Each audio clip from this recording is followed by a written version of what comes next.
Hey guys, Derek here. Welcome to the channel. We are here reacting to the Euphoria special episode number 2 called Jules. Last time it was kind of a sad one, but it was probably my favorite episode of Euphoria. It was pretty much just Rue and Ollie sitting in a diner, kind of talking about life and opening up to each other and really getting vulnerable. And it was easily my favorite episode of the series so far. This one is focusing on Jules and kind of whatever she's doing over Christmas, I guess, according to the little one-sentence description box. So I'm excited to jump into it. I like Jules as a character. I wasn't thrilled with some of her decisions towards the end of the season, but I still enjoy her. And she's still Sailor Moon, top dog. Not top dog, but like she's up there. She's pretty cool. She's no Lexi, but like she's still pretty dope. Yeah, so I'm pumped to get into it. Before we do that, please consider leaving a like on the video if you end up liking my reaction. If you're new here or find yourself coming back often, hit subscribe and ring the bell so you're notified when I upload. And then if you want to see the full uncut version of this reaction, consider supporting me on Patreon. It is linked in the description below. That would mean a lot to me as well. But otherwise, let's jump into Euphoria special episode part 2, Jules. So where do you want to start? Oh, she's talking to a therapist. Finally, like the first character in any of these like teen dramas that goes to a therapist. Clutch. Okay, so like the whole of season 1 is playing in her eyes. That's cool. I like that.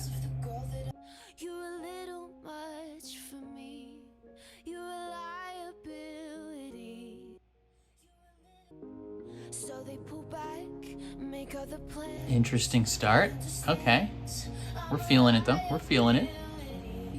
Oh, and then dang, the logo's just staying there, shifting colors. What a interesting intro. I think I want to go off my hormones. Why? Have you been thinking a lot about detransitioning? No. Okay, so then why do you want to do it? Basically, I feel like I've framed my entire womanhood around men. Yeah. I talked about that In reality, I'm in no longer- previous episodes. Like, I look at myself and I'm like, how the fuck did I spend my entire life building this? Like my body and my personality and my soul around what I think men desire.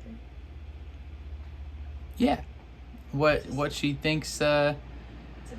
conventional men, not, I mean, I don't want to say normal, but the heteronormative men, straight white men, is what she's kind of built her womanhood around, what she thinks they want.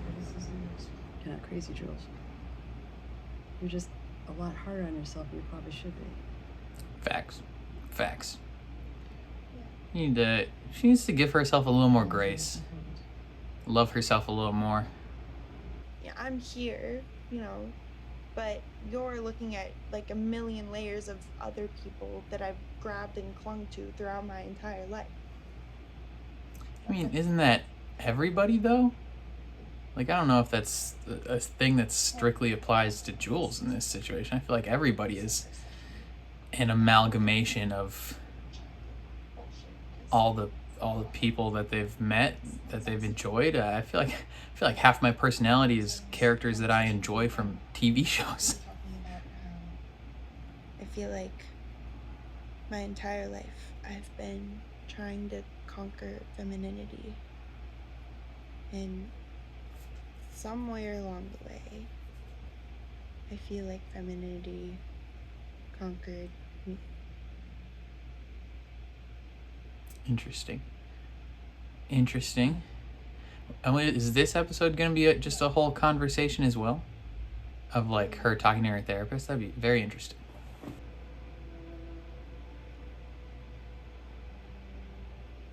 No girl Rupert. ever looked at me the way Rue did. Hello, Rupert.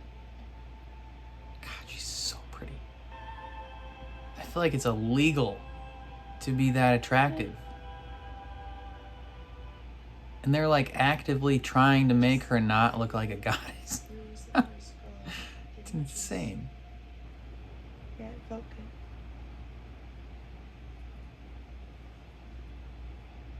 And then you slept with someone, even though you knew that she liked you.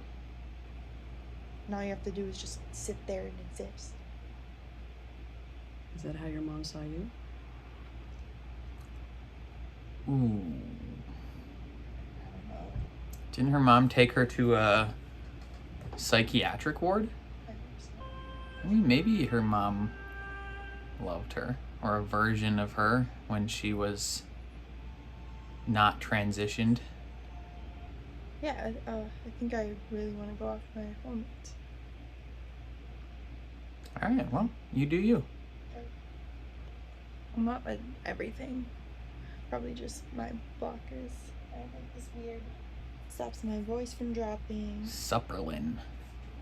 My balls from getting bigger, you know, the kind of shit that men wouldn't find desirable. I've always thought of puberty as like a broadening or a deepening or like a thickening. Which I think is like why I was always so scared of it, you know. Because in my head, women were always like small and thin and Dainty. delicate and you know that like when it happened, I'd just like end up on the other side. It like, is terrifying. stuck. Or even worse, just like a man, like through and through, and then femininity would always be this just like this like elusive, distant thing, you know, like unreachable. But Okay. then I think about beautiful things that are also broad and deep and thick. The ocean. I think of something like the ocean. That's also interesting because that's the I think like last episode when I want to be as beautiful as the ocean. when Ollie and Rue were talking and he asked like what has a greater power than you, and she said the ocean has greater power. My grandmother was told it by the ocean. 2 episodes in a row talking about the ocean. And when we She go wants to visit, be as beautiful go down to the beach. and as fierce as the ocean. The only problem is I might have lost Rue along the way. I think I really fucked up. I mean, you kind of did. You Like, I was panicking.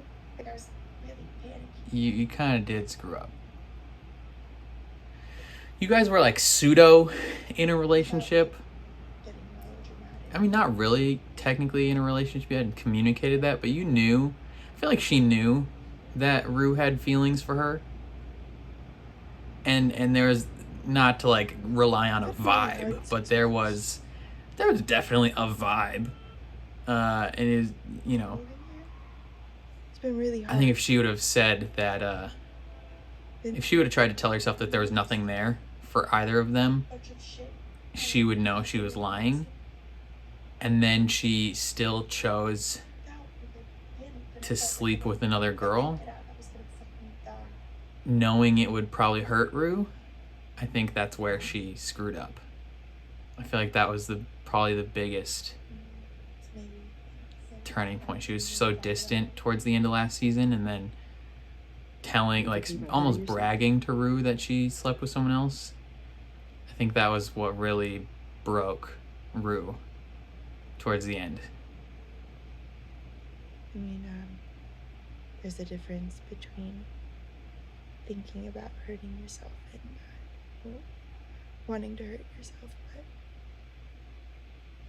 I think that gap was closing.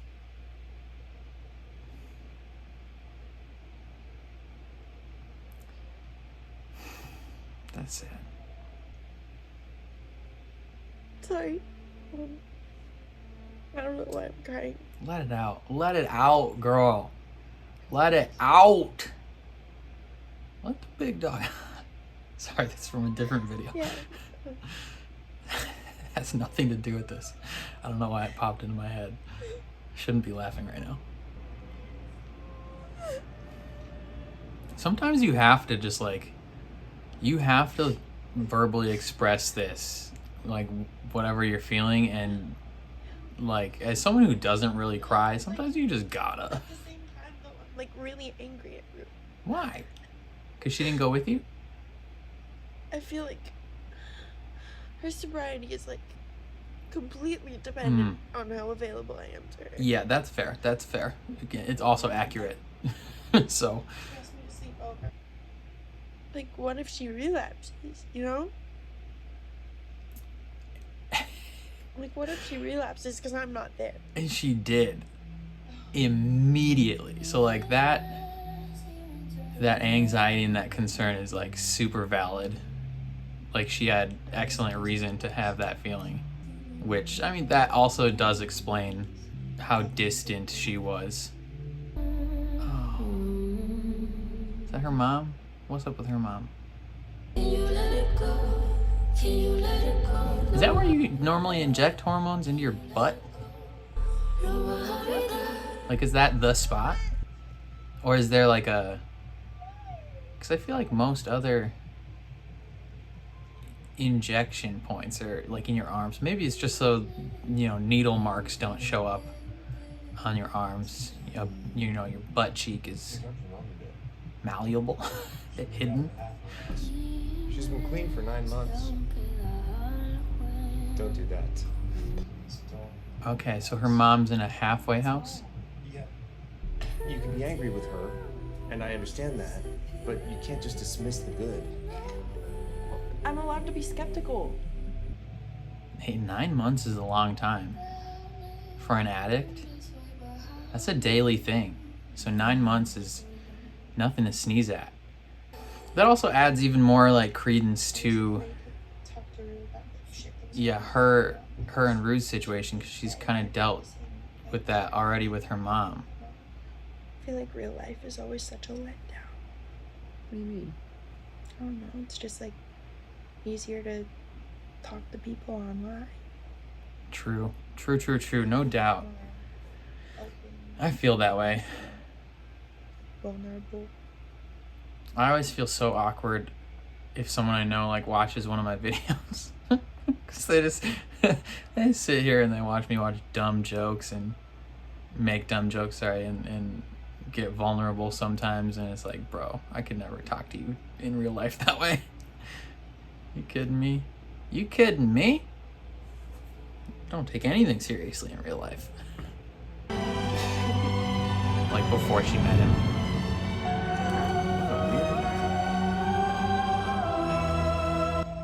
Just put you 3/4 of the way out this window? What the heck? Just deposit you outside, shut the window. You're like a balcony cat. Get a glass of water.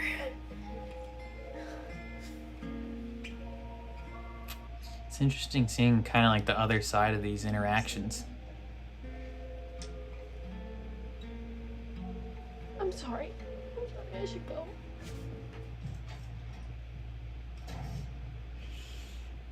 I froze. Why do you think that is? Because I'd never kissed a girl before. I'd never even like been that close to a girl before. In her, it's all wrapped up in her like idea of femininity and what people would be attracted to. How could it be possible that Rue loved me as much as I loved her?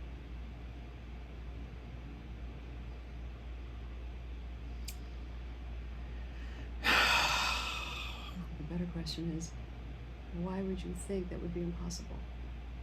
She just has such a low opinion of herself.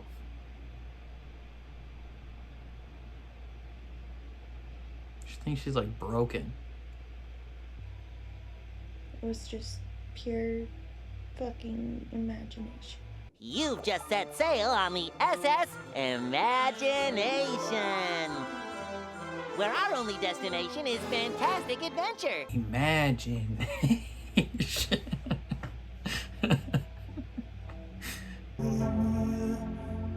I could see your face. I feel like if a girl tells you they wish they could see your face, or like they want to see your face, and then you don't show them your face, like if you're actively avoiding showing your face to someone, that's a gigantor red flag, Chief. Tyler, Oof. why are there no photos of us?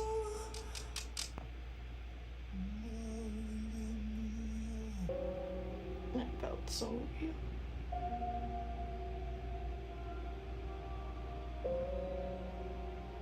I wish I... That necklace just went in your mouth. You just gonna ignore that? I'm still in love Or was that the plan?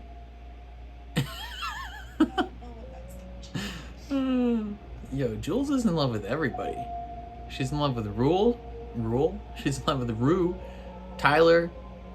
The one chick she met at the party who was actually like a low-key pedophile because she was outside of high school. And Jules is in high school? What's that? I'm so confused. What's the significance of like she's simultaneously like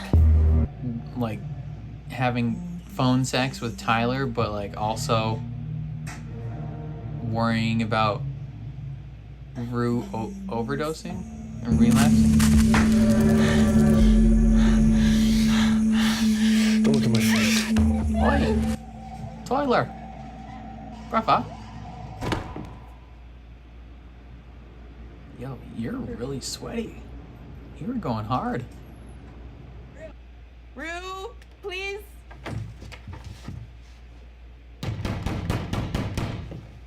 Rue, open the door. And like, by the time I opened the door, She was gone. Like 2 X's on each eye gone. Rue! Rue! What if she wasn't in there? Like somehow the door just got locked. And Rue was like buying bagels. Fucking Johnson! It's very interesting how this is like the other side of the dream that Jules had, or Rue had, sorry. Ooh, that's yo, how do you, okay. She straight up said she didn't want to see her mom, and then you just kind of like spring that on her. That's a bold move, Pops. Part of her recovery is to make amends. Wait, what? She wants to apologize. She wants my forgiveness? I think there's a difference sometimes between wanting to apologize and wanting to be forgiven. This could be just a situation where she wants to apologize, not necessarily expecting forgiveness in return. Yeah, I mean, you don't have to forgive her.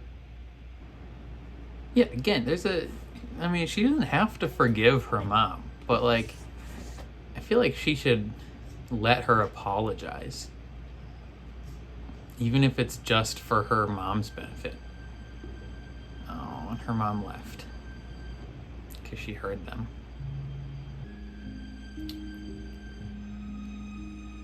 Yeah, I don't know why I'm mad at Jules in that moment, but I'm upset with Jules I mean, granted, she was ambushed, but still, It was a week later. for some reason, I'm upset with Jules in that situation. I don't know why.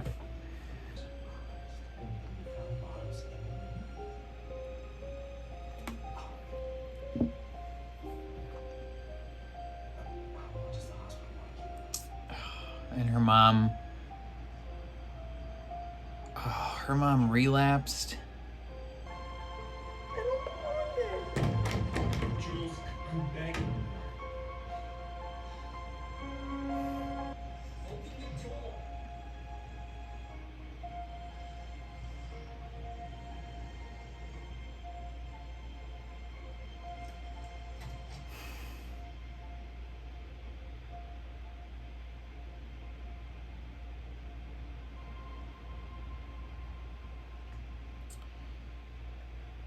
Yo, that's a bitchin' apartment, though. Oh. Wow. That's all the time we have for this week. Sorry, that was. I mean, that was a lot, but I'm the one person you never have to apologize to. yeah, that's literally her job. Just a therapist. I need to take your session. Oh, You man. didn't want to comment, I'm glad you did. That was the first session? Merry Christmas. I'm Jewish. What a response, lady. I'm Jewish. Like, sorry. I would not have the guts to correct someone. Just me. I hate conflict, so I'd just be like, thanks. Hi. Rupert.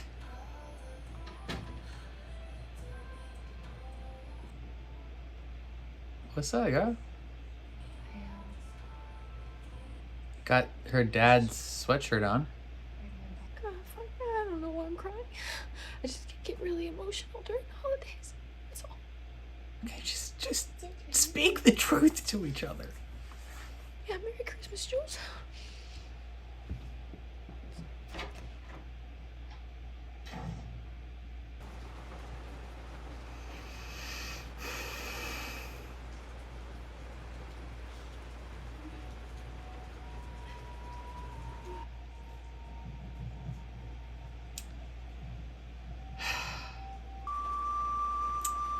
That's I mean, there's just so much behind what they went through. Her room is dope. I love those windows. I feel like I should be giving some deeper analysis on that. Oh, that's the end. Dang it! That was a good that was probably up there with the last episode as one of my favorites.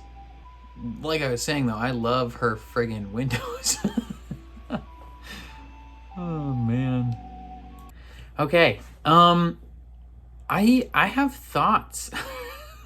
I think this is probably my second favorite episode of the whole series, if that makes sense. Whereas last episode still, I think, sits at the top in terms of my favorite episode because it touched on a lot more things that I have personal experience with, like, you know, not necessarily addiction to like drugs or anything, but like Rue's journey through depression and anxiety and all that jazz. I think I've related a lot more to the last episode, so it just kind of like hit me harder. But this one I really liked because it was just very interesting to see all the different sides of it.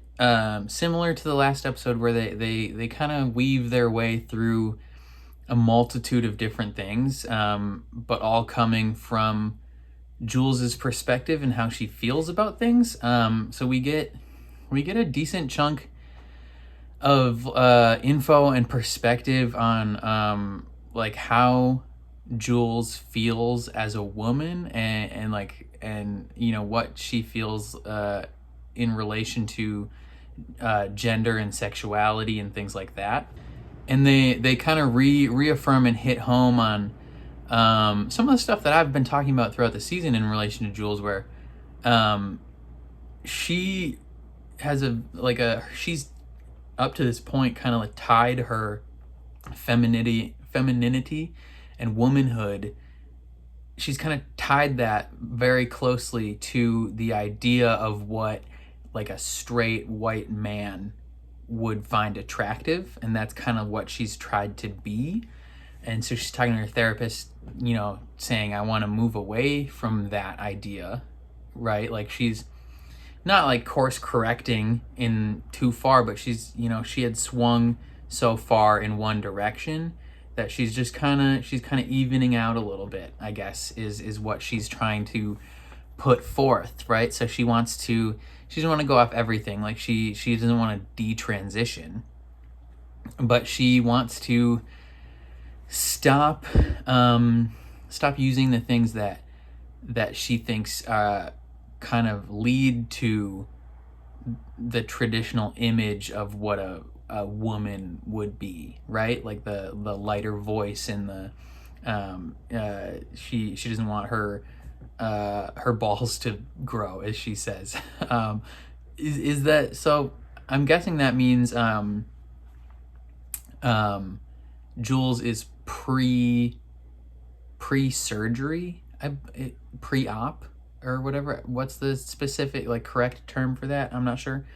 So I think Jules has gone through all like the hormonal jazz and all that, but she hasn't gone through like the surgery to remove her like male reproductive organs, right? I think that's what that was getting at. She just has a blocker to kind of stop the effects of male puberty to take hold on her, I think. Right? I think that's right. If I'm wrong or saying that badly or offensively, let me know. But I think that's what she's saying, is she just wants to stop doing that because she's kind of over the idea of forming herself into this image of what a woman is, right? And she almost wants to strip away those 1,000 million layers of other people and get to who she is as a person. And so I think that's really nice that she's getting to the point where she is more comfortable being herself. And that's just very interesting. It was interesting how then she also tied all that into like the first time she kissed a girl in Ruin, and how that initially was probably scary because, again, it didn't fit with that narrative of what a woman is, and all these things are kind of happening at once and crashing down all around her. And that's just talking about like where she's at in gender and sexuality, and then bringing in everything else that was going on with Nate/Tyler and how she kind of fell in love with him, but it wasn't a real version of him because it was this imagined version of what she thought it was, and she's like falling in love with him, but at the same time has this like crippling weight of Rue's sobriety on her shoulders, and it's just like I think that's one of the other reasons this is one of my favorite episodes is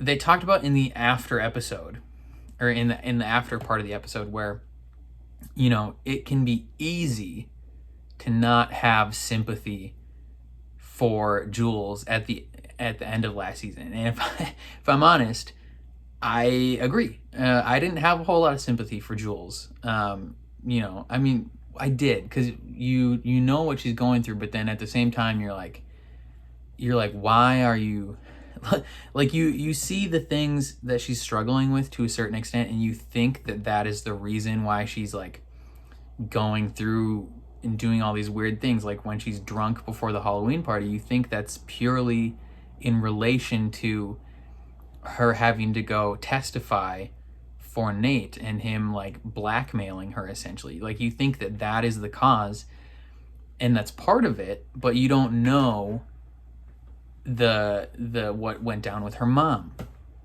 how a week prior she kind of got ambushed by her mom, and which that sucks. Don't do that. But at the same time,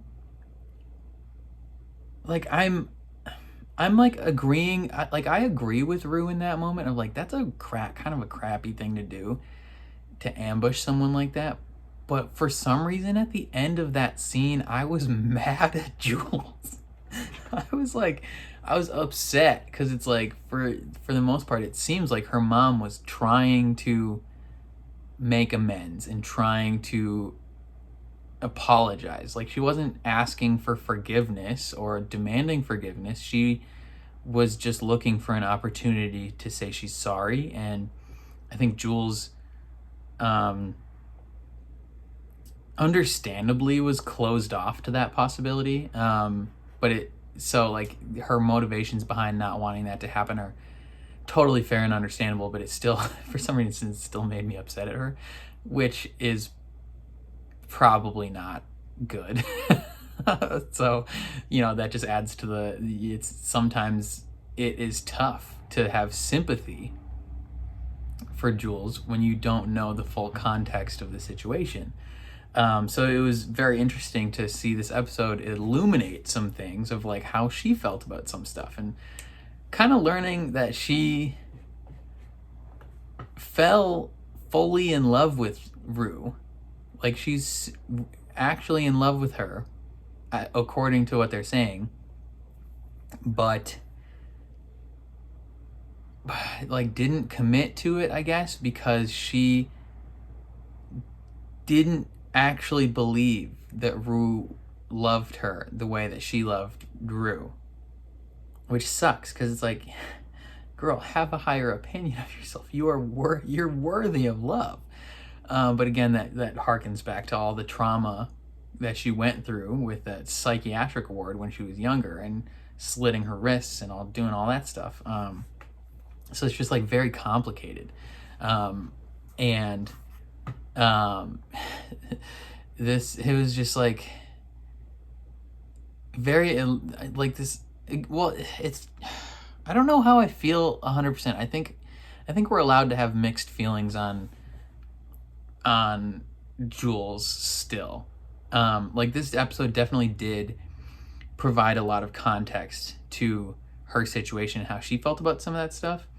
Going through a lot of moments from season 1 from her perspective, very helpful, and definitely goes a long way to having more sympathy for her. I still, going into this episode, Jules was still one of my favorite characters, so like seeing all this context and how she feels about stuff and gaining sympathy for her, still like it doesn't necessarily move her up in terms of like my favorite character rankings, but it just like solidifies, it broadens, it thickens her spot in the rankings, if that makes sense. But it was a good episode. Again, I liked the last one more just because, as a straight white man, it is difficult for me to directly relate to some of the stuff that Jules is talking about in regards to, her journey through transitioning and where she stands on her own sexuality and things like that. And I don't have a member of my family or someone I'm in love with that has a crippling drug addiction, so a lot of this stuff I'm not able to directly relate to, but I can like empathize with it and feel for her. But last episode, a lot of the stuff that Rue was talking about, I can specifically be like, I have been through that. So yeah, episode Rue is still my favorite so far, but this might be my second favorite episode of the whole series. And it's just like, it was sad, and it's tough to sit there and watch even though it's a fictional girl, it's tough to sit there and watch someone have so little opinion of themselves and think of themselves unworthy of love in that way. So it's rough and it's heartbreaking. It makes you cry. But it's a little hopeful, because I don't know why it's hopeful, but like when you see someone process some of these feelings, it's cathartic. Like it's cathartic for them, but then as a viewer, it's satisfying because you're not, like, you've seen these characters kind of bottle these things up for so long. To see a character in a show actually take the time to process it and go through therapy and talk out loud and express and go through that journey is satisfying and cathartic. So I really enjoyed that. I feel like there's a lot more to talk about in the episode, but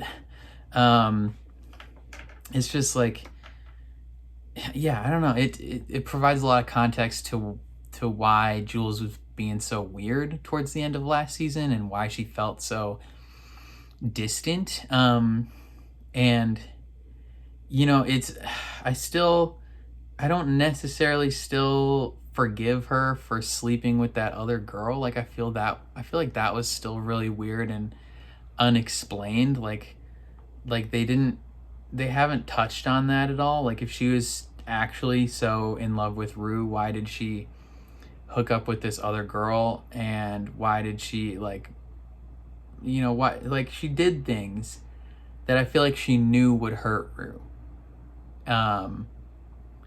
And I mean, maybe they kind of touched on it when she talks about how, like, she's in love with, like, the letdown or whatever. So maybe there's part of her that was, like, intentionally trying to tank that, like, intentionally trying to ruin her relationship with Rue because she didn't. One,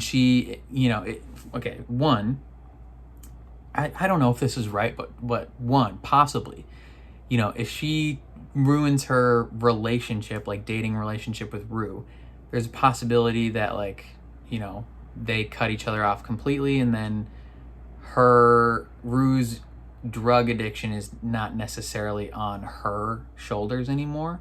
And then I don't know, that one I'm a little more flimsy on, that part. But then two, like, if she tanks that, then she doesn't have to necessarily go through the pain of Rue possibly not feeling the same way, even though she clearly does. It's confirmation bias, I guess, in terms of, like, her not believing that Rue could feel the same way. I don't know. I could be totally off base in that regard, but I feel like I just keep talking. One other thing that was really interesting was the back half of the dream sequence, if that makes sense. So, like, last episode we saw the front half of her and Jules living together in New York, and Jules going off to art school during the day or whatever, and then Rue goes to do drugs in the bathroom. And we, like, last episode, we're seeing that through the lens of it being like a fantasy or a dream. And then this episode we see a continuation of that same sequence, but it's being viewed as a nightmare. And it's just interesting how it's like the same situation from two different perspectives. One sees it as a dream, one sees it as a nightmare. And just like the process of Jules continually having this nightmare of, like, coming home to Rue overdosed and dead in the bathroom, and then her dad's begging her to come home, and she's just, like, looking at Rue on the ground. That was really interesting and trippy. The whole sequence at the beginning with the eye, that was really cool. The sex scene kind of, the sex montage of her and the fake Tyler, that was weird. I don't know how I felt about that, because it was like maybe it was illustrating how she's, like, falling in love with Tyler / Nate but still falling in love with Rue, but also at the same time worrying about Rue. And it's like, there was a part where like she saw some drugs in the bedside drawer or whatever, but I thought that was in Rue's or in Jules's room, but then it could have been referencing how Rue had drugs hidden in the bedroom or whatever. I don't know. It's very confusing, and I'm not sure what that exactly meant. I don't know. I hope people don't watch my reaction to this episode and think that I wasn't interested. Someone commented on my last video and was like, it's clear that you don't care and you're not interested because your face isn't changing. And it's like, what? Like, this is a 55-minute conversation in a diner. Like, what do you want me to do? I was, so hopefully, I feel like I put more facial expression into this episode, but like, I hope people don't like watch these 2 episodes and think that I'm not like invested in these characters, if that makes sense. And I hope people don't watch this, even the after discussion, and think that I am like putting Jules down. I think you can enjoy a character and still point out some of their flaws, or not flaws, but some of the areas where they fall short of where they could be. I don't know. I've been talking for like 20 minutes after this, and I feel like I just keep rambling and saying things out of order and not really making a ton of sense. So I'm gonna cap it there. Let me know what you guys thought of this episode, of these 2 special episodes, like within the context of both of them combined or individually. How do you feel about them? When you watched these, how did it affect your thought process on the end of season 1, and like how did it change your feelings on it, if it did at all? I'd love to hear that. And then what do you think is going to happen going forward? Because obviously Rue relapsed the end of season 1, and I don't know if she was high when she talked to Jules at the end, but I'm curious to see just like how things change and how the dynamic changes next season. Yeah, if you're still watching at this point in the video, leave a big long paragraph on anything you want. If you are still here at this point in the video, I need a full breakdown on who would win in a fight, a 3-legged moose or a kangaroo with 1 leg but 6 arms. And I need a significant breakdown of why you believe which one would win. I don't know. That's all I got. So again, if you liked my reaction, which again, significant chance you did not, I'm fully aware of that. If you did though, leave a like on the video. It means a lot to me. I enjoy seeing that little number go up, and it does help my channel grow a lot in terms of viewership and such things. If you are new here, I totally blanked on what I was saying. If you're new here, or find yourself coming back often, hit subscribe and ring the bell so you're notified when I upload, especially if you want to see me react to season 2 of Euphoria, because I will be reacting to season 2. It might be a week or 2 break after this episode before I start season 2, but I do plan on watching season 2, so if you're interested in that, subscribe and ring the bell so you're notified when I upload. And then if you want to see the full uncut version of this reaction, consider supporting me on Patreon. That would mean a lot to me as well. It is linked in the description or in one of these like end card boxes. So yeah, I think that's all I gotta say. Thank you for watching, and I'll catch you guys in season 2.